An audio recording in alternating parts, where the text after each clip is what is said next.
ഇപ്പോൾ പ്രണവിനെ കുറിച്ച് നോക്കുകയാണെങ്കിൽ നമ്മൾ സ്റ്റാർട്ടിങ് മുതലേ പ്രണവിൻ്റെ എല്ലാ വർക്ക്സും എല്ലാവരും ശ്രദ്ധിക്കുന്നുണ്ട്.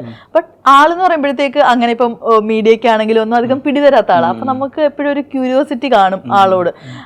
ശരിക്കും ആസ് എ പേഴ്സൺ ഒരുമിച്ച് നിങ്ങൾ ഒരു മൂവി വർക്ക് ചെയ്ത സമയത്ത് എങ്ങനെയായിരുന്നു?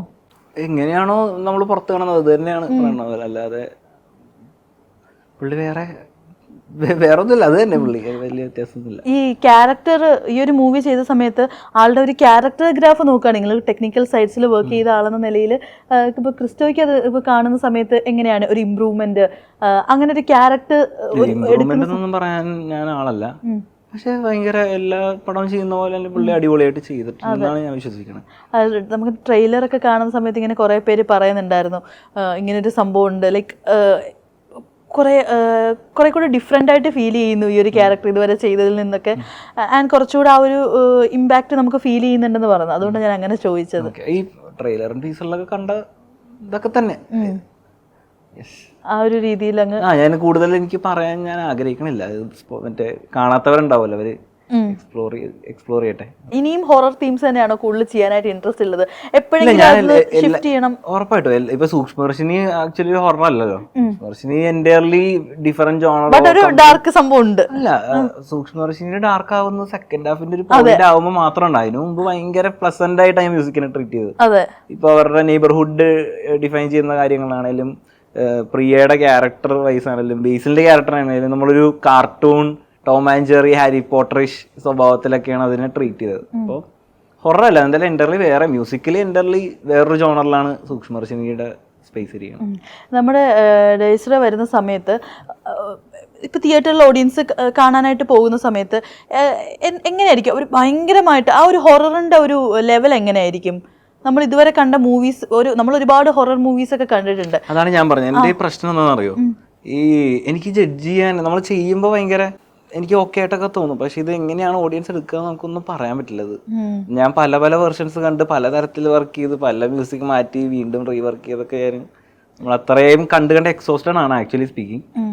അപ്പോൾ നോക്കാം എന്താവുമെന്ന്. ഇത് വർക്കാവേണ്ടതാണ് ഉറപ്പായിട്ടും, നോക്കാം. അല്ല, കൂടുതൽ എനിക്ക് അതിനെപ്പറ്റി അങ്ങനെ പറയാൻ എനിക്ക് അറിയില്ല. അങ്ങനെ ശരിക്കും പറഞ്ഞാൽ ഇപ്പൊ അമിത പ്രതീക്ഷ കൊടുക്കണ്ട ആ രീതി, അതുകൊണ്ടാണോ അങ്ങനെ പറയാത്തത്? എനിക്ക് അറിയില്ല, ചിലപ്പോൾ അതായിരിക്കാം. ഇപ്പൊ പ്രമേഹത്തിന്റെ സമയത്ത് എനിക്ക് ആ ഒരു ആങ്സൈറ്റി ഉണ്ട്. കാരണം ചെയ്യുന്ന സമയത്ത് ഇപ്പോ മ്യൂസിക്കൽ വൈസ് ആണെങ്കിലും എനിക്ക് ഭയങ്കര പേടിയായിരുന്നു. കാരണം ആരും ട്രൈ ചെയ്യാത്ത തോന്നിവാസങ്ങളാണ് ഞാൻ പ്രമേഹത്തിൽ ചെയ്തത്. അതുപോലെ ഇതിൽ ശ്രമിച്ചിട്ടുണ്ട്. എനിക്കറിയില്ല, മീറ്റ് ചെയ്യുന്നൊന്നും അറിയില്ല, പക്ഷെ നോക്കാം, കണ്ടറിയാം. ഇപ്പൊ ബ്രഹ്മയുഗം ആ ഒരു ടൈമിലാണെങ്കിലും അതിനകത്തില് നമ്മൾ ഇതുവരെ കണ്ടിട്ടില്ലാത്ത ഫുള്ളൊരു ബ്ലാക്ക് ആൻഡ് വൈറ്റ് ഈ ഒരു കാലഘട്ടത്തിൽ നമ്മളങ്ങനെ കാണുന്നില്ല. എല്ലാം ഡിഫറെന്റ് സംഭവങ്ങളായിരുന്നു. മമ്മൂക്കയുടെ ക്യാരക്ടർ ആണെങ്കിലും മൊത്തത്തിൽ ഡിഫറെന്റ് ആയിരുന്നു. അപ്പൊ അതിലൊരു ഹ്യൂജ് പാർട്ട് വഹിക്കുന്നതും ഈ ഒരു മ്യൂസിക്കിനും വലിയൊരു ഘടകമുണ്ട്. അപ്പോൾ അത് ചെയ്ത് കഴിയുന്ന സമയത്ത് ആ ഒരു സാറ്റിസ്ഫാക്ഷൻ ലെവൽ എങ്ങനെയായിരുന്നു? അത് എനിക്ക് മമ്മൂക്കയുടെ ഇൻട്രോ ആണെങ്കിലും ഈവൻ ക്ലൈമാക്സിലോട്ട് എത്തുന്ന പോയിന്റുകളൊക്കെ ആണെങ്കിലും ചെയ്യുന്ന സമയത്ത് പേഴ്സണലി എനിക്ക് ഭയങ്കര, ഞാൻ കാണാൻ ആഗ്രഹിക്കുന്ന സിനിമ പോലെ ആയിട്ടുണ്ട്, അല്ലെങ്കിൽ ഞാൻ കേൾക്കാൻ ആഗ്രഹിക്കുന്ന മ്യൂസിക് പോലെ ആയിട്ടുണ്ട് എന്നുള്ളൊരു തോന്നലൊക്കെ വന്നായിരുന്നു.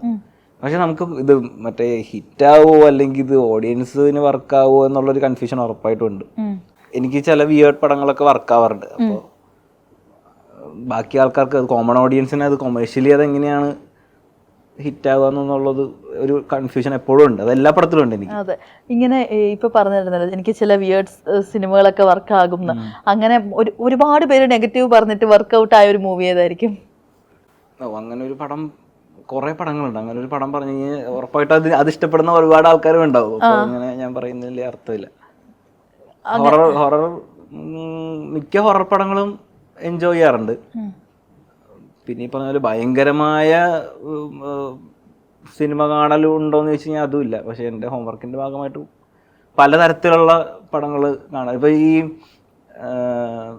ഈ സ്കെയറി മൂവീസ് പോലത്തെ ഉള്ള ഡാർക്ക് ആയിരിക്കും, പക്ഷേ ഡാർക്ക് ഹ്യൂമർ ആയിട്ടുള്ള പടങ്ങൾ വരെ ഞാൻ എൻജോയ് ചെയ്യാറുണ്ട് അതിൻ്റെതായ രീതിയിൽ. അങ്ങനെ ഒരു പടം ചോദിച്ചു കഴിഞ്ഞാൽ ചിലപ്പോൾ ഞാൻ പറയുന്ന പടം എല്ലാവർക്കും ഇഷ്ടപ്പെട്ട പടമായിരിക്കാം.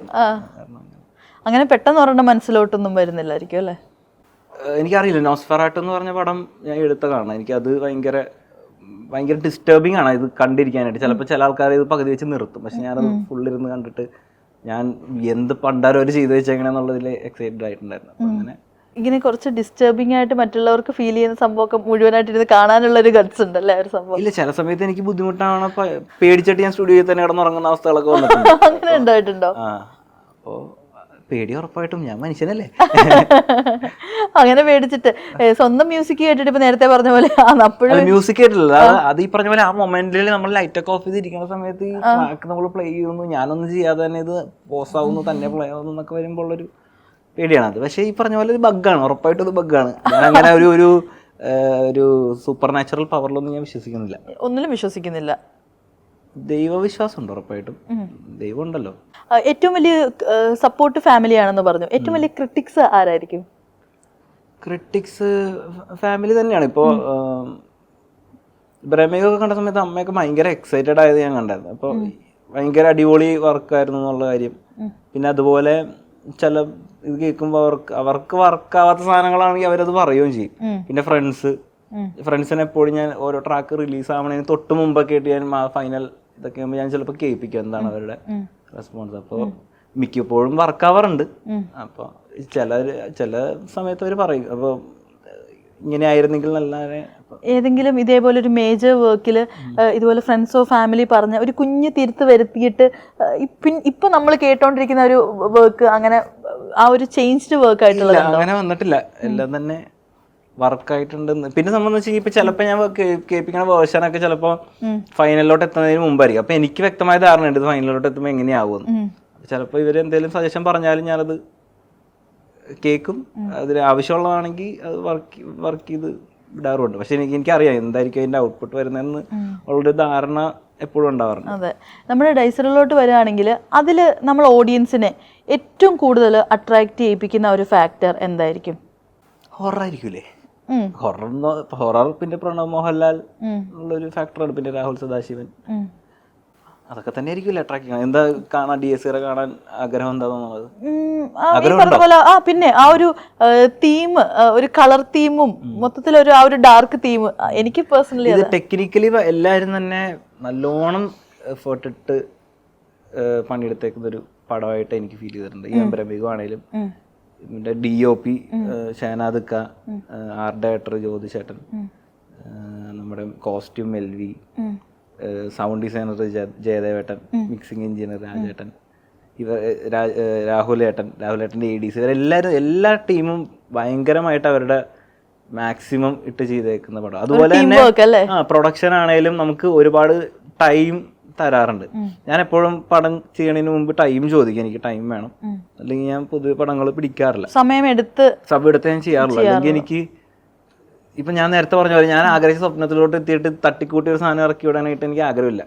അതുകൊണ്ടാണോ ഈ മൂവീസ് ചെയ്യുമ്പോഴും കുറച്ച് ഗ്യാപ്പുകൾ? അതെ, ഞാൻ കുറച്ച് സൂക്ഷിച്ചാണ് എനിക്ക് സെലക്ട് ചെയ്യുന്നത്. സമയം വേണം. ഇപ്പൊ ഈ പടത്തിൽ നിന്ന് ഇനിയിപ്പോ അടുത്ത പ്രോജക്റ്റിലോട്ട് കയറാനായിട്ട് ഞാൻ കുറച്ച് നാൾ ഇപ്പൊ ബ്രേക്ക് എടുത്തിരിക്കും. വർക്ക് ചെയ്യണില്ല, വെറുതെ ട്രാവൽ ചെയ്യും, ഗെയിം കളിക്കും, ഫ്രണ്ട്സായിട്ട് ചില്ല് ചെയ്യും, അങ്ങനെയാണ് ഇപ്പൊ. അല്ലെങ്കിൽ എനിക്ക് ഭയങ്കര ബുദ്ധിമുട്ടാണ്. അല്ലെങ്കിൽ ഇപ്പൊ ഇനിയിപ്പോ അടുത്ത വർക്കിലോട്ട് ഞാൻ വെറുതെ ട്രൈ ചെയ്ത് നോക്കി, പക്ഷെ അപ്പോഴും ഈ DSCയുടെ ഈ രാഗത്തിന്റെ അകത്തൊക്കെയാണ് എനിക്ക് നിൽക്കാൻ പറ്റുള്ളൂ. അപ്പൊ ഇതിൽ നിന്ന് പുറത്തിറങ്ങാനായിട്ട് കുറച്ച് ബ്രേക്ക് എടുത്ത് അടുത്ത പടം ചെയ്യുമ്പോഴും സമയം എടുത്ത് ഓരോ സീക്വൻസും സമയം എടുത്ത് ചെയ്യാൻ അതാണ് എൻ്റെ ആഗ്രഹം.